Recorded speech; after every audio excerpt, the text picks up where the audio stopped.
Welcome, ladies and gentlemen, to another chapter review for Yona of the Dawn, also known as Akatsuki no Yona, chapter 273, entitled Sea of Dusk. Now, I'll be honest with you, all my theories right out the window, it was Hawk. It was just a really artistically odd choice for Hawk at the end of chapter 272. Okay, so all my 10 minutes of theorizing at the end of last month's, week's, whatever, review for chapter 272, just flat out the window. It was Hawk the whole time. We assumed it was Hawk. That was the prevailing theory, that it was Hawk, but given the artistic choices and I still don't get the long hair thing.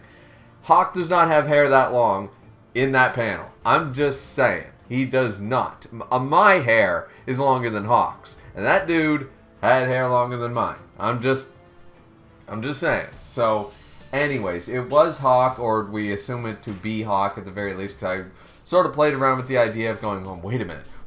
Just because we saw this person awaken at the end of 272 does not necessarily, ladies and gentlemen, mean that is the same person that's waking up here at the beginning of chapter 273. Ha-ha! None of that. It's most likely just a artistic choice that went a little awry, and now it was Hawk the whole time.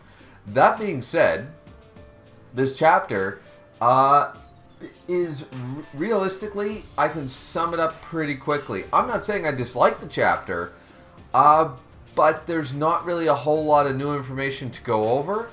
And I've already read the chapter a few times. The chapter has been out for, 4 or 5 days now. So, realistically, it's just Hawk wakes up in purgatory, or in between heaven and earth, in between heaven and hell, in the interplanes. Like, no matter how many planes of existence, whatever religion you believe in, yada, yada, yada, Hawk's in the spirit world. He's in the in-between before having to go with the rest of the dead souls and or return to Earth sort of idea. He's also stuck there with, I believe this to be the white dragon god, and he's there, and there's a little bit of there's some melancholy, there's a little bit of what I like about this is that the white dragon god is now reflecting on all the bad choices. It's almost like by finally dying, that all the negativity and all the possessiveness and all the all the trauma that happens sort of is erased or washed away with this ocean thing, which reminds me, this is very much like what Shaman King does with the Great Spirit sort of idea. Like, that's what heaven looks like. This is very similar, or what Gandalf describes in Lord of the Rings as basically a white beach with a beautiful ocean. And, after, once you reach the shorelands, there's a green, beautiful countryside sort of idea. Once again, taking some poetic license here, but it's a good fit for this series. Their depiction of, okay, if you go upwards into the stream, it's a sea. Pirates of the Caribbean 3 did this as well. There's this sea where souls travel on. That's been done in many different mythologies, many different religions. But at this point, it works very well for this series, I think. I think it works really well. And the Dragon God reflecting on all of his choices and what led him here and stuff is really kind of nice. It's very self-reflective, and I think that's, there's a lot of symbolism we can look at that. It's okay, you're looking into a mirror. Well, what water reflects you, you see he lives in you, Lion King style, right? And I enjoy all of these aspects. I like the symbolism of what they're depicting the in-between or the afterlife to be, the motivation of certain souls, how Hawk is determined, how the dragon gods, as once again, so we have not only self-reflection being a water being a mirror, but the idea that it's endless and never-ending and it just keeps going. And also, the idea of the dragon god sort of giving up at this point, but Hawk's spirit, all right, well, I promised I'd get back to her one day, so let's get going. If not doing anything sitting around on my butt. The dragon god is finally, to be fair to Hawk and the dragon god, they're sort of two sides of the same coin. The dragon god has been waiting for millennia and has been trying their hardest. and even giving a piece of themselves down to the mortals and continuing the dragon, hence the dragon warriors, just to accomplish their goal and be with the person that they love. And as I said, you can call it a corrupted love, a toxic love, a possessive love, but at the core, the dragon gods did initially love the Crimson Dragon King, or the Crimson Dragon. So I do like the idea that finally, after all this, after at minimum of 2 millennia, if not longer, this dragon god, after being defeated and after being thwarted and after being, not wanted and finally ending up here in the afterlife, is finally like, I don't have the strength to go on. I can't do this anymore. I give up, You gotta feel for the dragon god in that regard. Hawk has only been through 20 years and 5 seconds of this type of shit, you know what I mean? Because he's only like 19, 20 years old, so he's only lived 20 years, and most of that was not with hardship. So he hasn't had the trauma, he hasn't had to suffer, so he still has that strength. So while I really like the idea that Hawk's, Thunder Beast spirit really speaks through in volumes and in more ways than one to the dragon god, to motivate the dragon god to get up and fly them to, we will find an exit. And even the dragon god goes, I don't know what it is. I don't know where the strength is coming from to be able to fly and why I feel the urge to take you, but it's just, you're basically inspiring me, motivational speaker Hawk over here, with this unwielding will, sort of idea. But once again, so I'm not trying to damper on the fact that it's Hawk. Hawk is amazing. And once again, that's why this chapter, I can sum it up long and short, is Hawk is in the afterlife and he's like, fuck that, I made a promise to the woman I love and I'm the darkness dragon, I'm the thunder beast, I can do anything. I'm going to say fuck the afterlife and I'm going back to Earth. There's got to be an exit somewhere. It's like, no, there's no exit. Well, then I'll fucking make one. Okay? So, Hawk's Hawk. Hawk is going to hawk, right? We're going to use hawk as a noun and a verb from now on, ladies and gentlemen. That's how we roll here on this channel. So, at the end of the day, that's the long and short of it. And they do get back to Earth sort of semi. Now, I don't exactly know how the rest of this is going to go down, and I have very little theories. I thought about it for a couple of days since the chapter came out, and I don't really have a theory on exactly what they're going to do about the whole vessels, no bodies anymore. Soo-won's probably going to be okay, because Hawk's just going to, sort of wrestler throw him back, spirit into body, idea, but I don't really know what's going to happen to the dragon god and Hawk, because as the dragon god points out at the end of the chapter, they don't really have vessels or bodies to go back into. So, because they do escape that plane, where all the souls are gathering, the afterlife, whatever, and they do end up back, and it's kind of cool, because that's the reason the divine protection left the area, and Hawk has this sort of cheesy or cheeky towards the dragon god's line of, hey, you said the divine protection was gone, but looks pretty divine protective up in here, you know what I mean? Because they're the reason that when jae-ha and the rest of them huddled together to try to, oh, everything's collapsing, quick, gathers, protect Zeno, do this, do that, and they all huddled together, that it formed that perfect, okay, we're trapped, but we're all safe and nobody was hurt.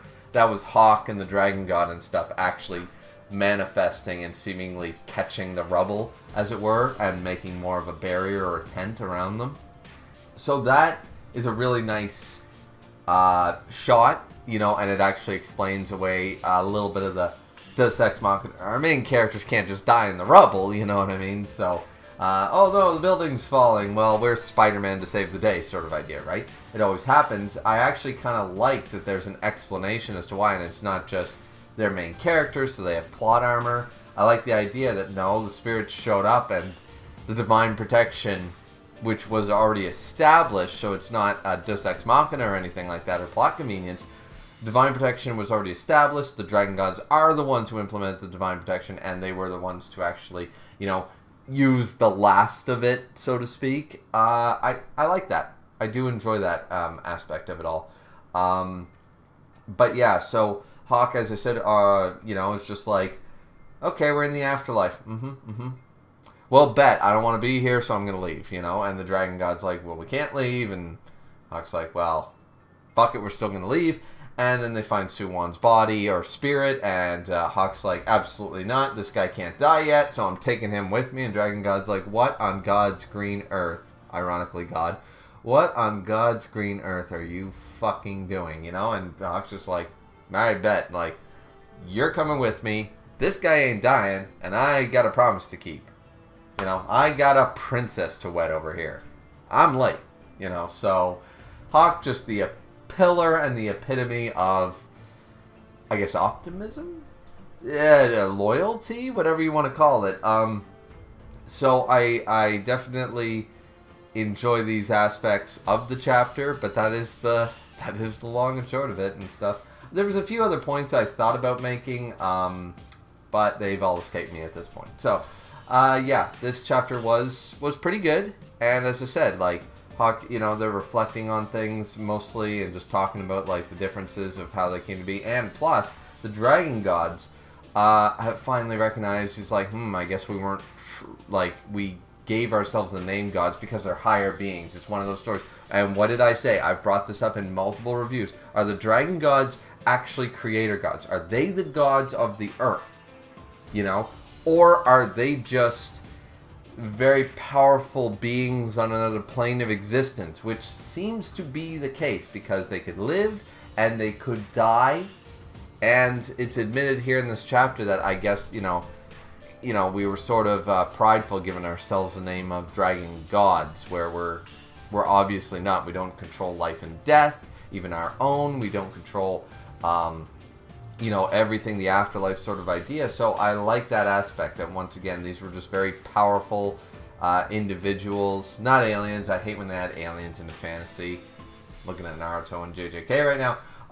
But yeah, just the idea of, okay, these incredibly powerful beings from another plane or a higher plane than Earth, who have fantastical powers compared to an ordinary human, but are not actually God or gods up.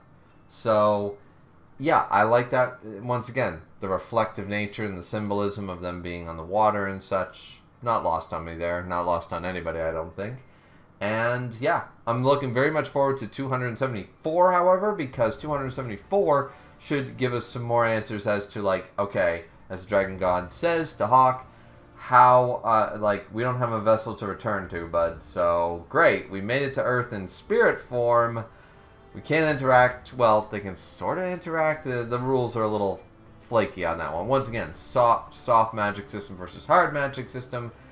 I don't mind. Yona the Dawn has mostly established to be a soft magic system, but once again, arguing the fact that soft magic systems still need a couple of hard rules that are set in stone or followed throughout the rest of the series. Not necessarily need to be stated in dialogue, but they can't be broken, and sometimes Yona the Dawn likes to sort of and step over that line a little bit, confusing the hell out of someone looking at it from a narrative, on paper perspective and going, okay, this is all the rules, but they broke this rule, and no consequences, and nobody brings it up, and it's never done again.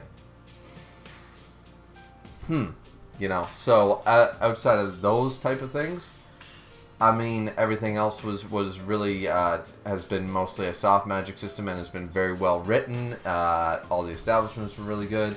And so, yeah, I'm just looking forward to 274 and seeing where this goes, because I've said it about 50 times already in this shorter review for Yona the Dawn, is that this is summed up as Hawk wakes up in the afterlife, says fuck that, and returns to Earth.